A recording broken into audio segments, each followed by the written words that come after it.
Hi everyone, and welcome back to the Lazy A-Hole Recliner Show.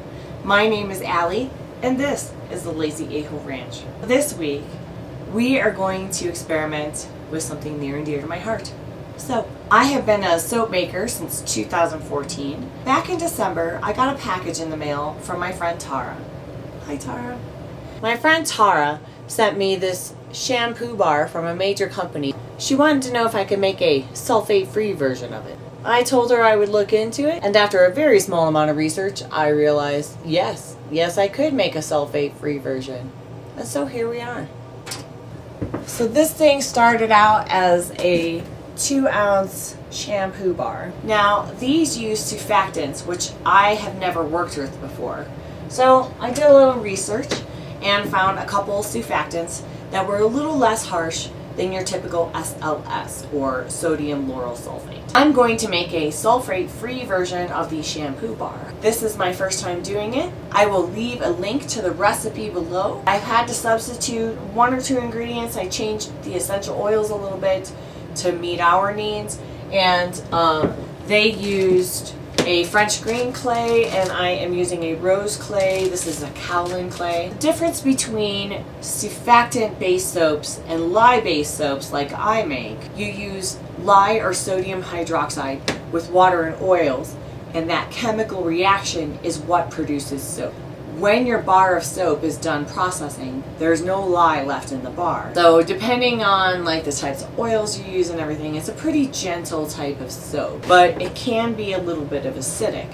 If you use a cold processed lye-based shampoo bar, you typically have to use some kind of acidic rinse, like an apple cider vinegar, to rinse your hair to get the pH of your scalp back to where it's supposed to be. The nice thing with these surfactant-based bars is you don't have to do that because they're pretty neutral.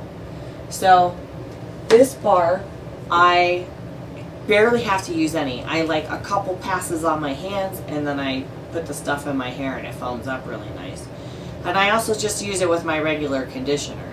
At some point, we'll examine conditioner, but that's probably down the road a bit for me. Surfactant-based soaps. Surfactants are basically foaming agents and degreasers. Why they tell you not to use sodium lauryl sulfate or SLS or sulfates is because they're really harsh. They're the kind of degreasers that people would typically use on like your engine and stuff. So they're really strong and really powerful, and they will strip away a lot of the natural oils on your skin. I'm using SLSA. It is also a surfactant, but it is less harsh than SLS. Basically, the way these bars work is it is a blend of a couple different surfactants along with a little bit of oil and some essential oils for smell. Also have clay and seaweed. Those help kind of hold everything together. Whatever equipment you use for soap making, only use it for soap making. That being said, I'm going to break that rule, and I'm going to use my food processor to mix the powdered ingredients to kind of contain the cloud.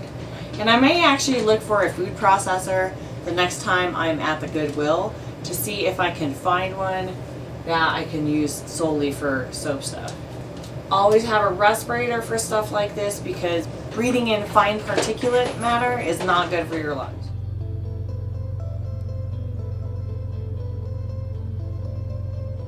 Okay, I'm going to start by weighing out all of my dry ingredients. I've calculated my recipe here. I will preface this next segment by telling you that this was a reshoot because my original footage was garbage.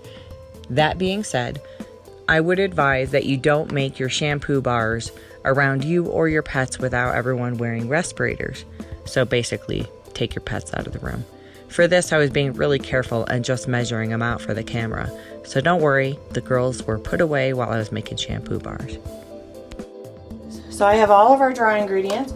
I'm going to go ahead and put them all into the food processor. I've got SCI, SLSA powder, some rose clay powder, and some seaweed powder. So I've got my dry ingredients, and first I'm going to mix those up. So I pulse it a few times. That should mix it up really nice. Now I'm gonna add the wet ingredients. Same thing. It's still pretty powdery, so I think we're gonna add a little bit more water. We live at high altitude and things tend to be a little dry here.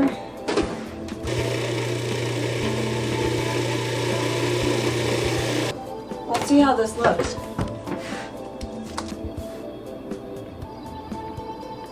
So I've got this crumbly kind of mix. Oh yeah, see, and it should form into this kind of textury stuff. So I'm going to measure about 2 ounces of this out. I'm going to wrap the bottom in wax paper so it doesn't stick. Put this on top. Now what we're going to do is we're going to measure about 2 ounces of this mixture.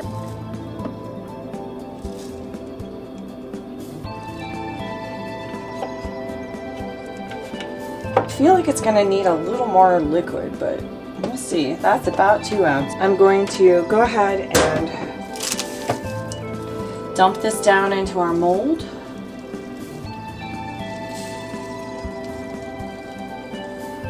Probably easier with a funnel. Got a nice dead blow mallet. Put the top half of the mold.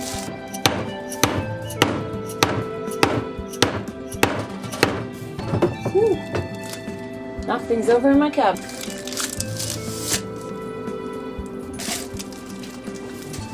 Let's see what she looks like. I should probably use this piece to shove it out.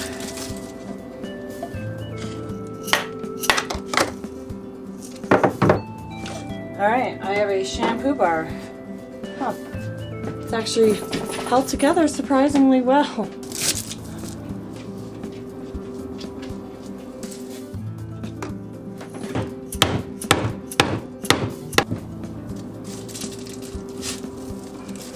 Pushed them both out.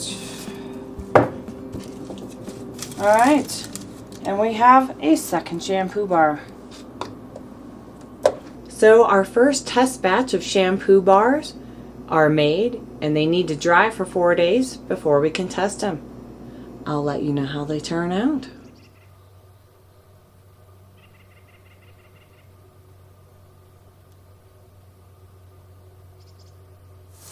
I have actually used this bar a couple of times and I really like it.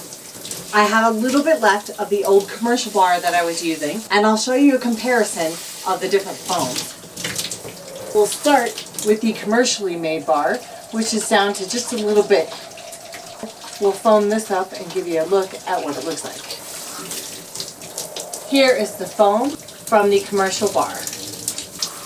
And I just get a little bit on my hands and then we lather up the hair. So hopefully you can see how it lathers. And this is the commercially made shampoo bar. Rinse that out and then I'll show you mine. Here is my shampoo bar. I've been using it for about a week now and I'm pretty pleased with it. We'll lather it up so you can see the foam.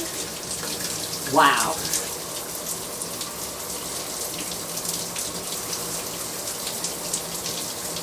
I am really happy with the result of this prototype bar that I've made. I sent the other one to my friend Tara. Hi Tara! And she's been testing it out for me as well. I have a little more experimentation to do with the formula, but hopefully soon you should see this in our soap shop.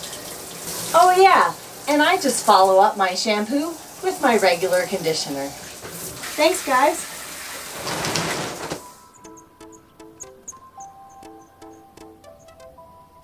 Alright guys, so here we are with post-shower hair. It's all dry now, so I figured I'd show you how it looks.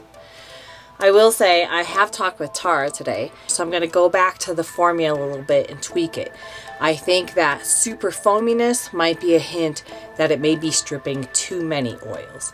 So I'm going to balance the surfactant blend a little bit. I do want to say I am really happy with it. I'm just noticing it has a tendency to have a little more static electricity than normal. But Tara is also noticing a little bit of frizziness. But I'm really happy with like how it's come out. It's shiny, it's soft. I feel like my hair has more texture now, so I'm gonna kind of look into if this is expanding that hair follicle and making it more coarse, and that could give it that textured feeling.